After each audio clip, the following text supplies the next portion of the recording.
दोस्तों नमस्कार। शनिवार 19 नवंबर।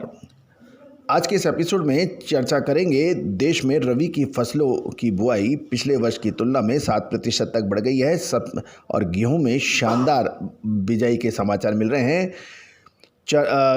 सरसों की बुआई में भी शानदार वृद्धि देखी जा रही है, लेकिन चने की बुआई स्टेबल मानी जा रही है। जानिए पूरी रिपोर्ट विस्तार से।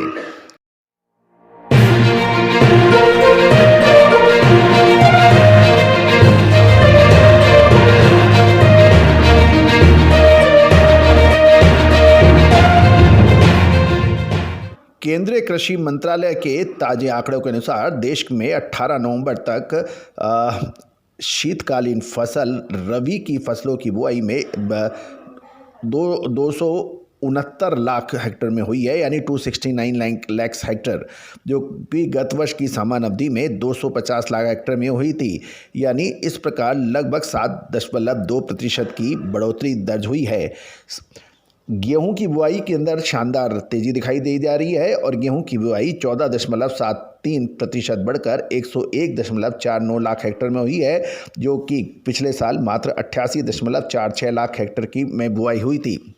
इस प्रकार गेहूं की बुआई अभी तक औसत की तुलना में 35% भी नहीं हुई है और अभी और बुआई जारी है। दूसरी ओर दलहन की बुआई में 3.72% की कमी हुई है और देश में चने की बुआई आधा प्रतिशत घटकर 52.57 लाख हेक्टेयर में हुई है। गौरतलब है कि देसी चने में तो और भी बड़ी गिरावट की संभावनाएं बन रही हैं।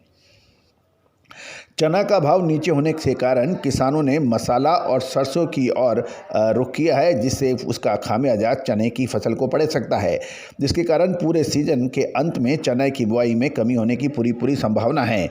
देश में तिलहन फसलों में सरसों की बुआई 15% बढ़कर 63 लाख हेक्टेयर में हो गई है और सरसों की बुआई ज़्यादातर पूरी होने के समाचार हैं और अभी कुछ क्षेत्रों में बुआई चालू है, जो आगामी 15 दिन में पूरी हो जाएगी, जिसके आंकड़े हम तो आपको आगे भी प्रदर्शित करेंगे। देश में शीतकालीन फसलों की बुआई औसतन जोर पकड़ रही है और गेहूं सरसों की बुआई में वृद्धि दिखाई दे रही है, जबकि दलहन की बुआई औसत से घटी है।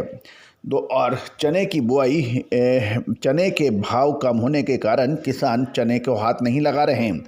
तो दोस्तों महत्वपूर्ण ये रहेगा कि अगले सीजन के अंदर गेहूं के अंदर से, यानी साल 2023 में गेहूं के दाम जिस गति से 2022 में बढ़े थे, वो संभावनाएं कम नज़र आ रही हैं, क्योंकि साल 2022 के अंदर चने के की कटाई से पहले तेज गर्मी लू के वजह से गेहूं का उत्पादन एवं क्वालिटी दोनों पे काफ़ी फ़र्क पड़ा था। साथ साथ रूस और यूक्रेन की लड़ाई की वजह से देश के अंदर गेहूं का काफ़ी बड़ा निर्यात हुआ था और भारत किसानों ने भारत सरकार को गेहूं की बिक्री भी 50% से कम की थी। एमएसपी के ऊपर किसानों ने सरकार को माल बेचा ही नहीं था। दोस्तों अब महत्वपूर्ण ये प्रश्न है कि सरकार के पास फंड्स अच्छे होने चाहिए, क्योंकि सोयाबीन हो चाहे सरसों या फिर गेहूं, ये सब एमएसपी के ऊपर सरकार ने बहुत कम मात्रा में किसानों ने सरकार को बेचा है।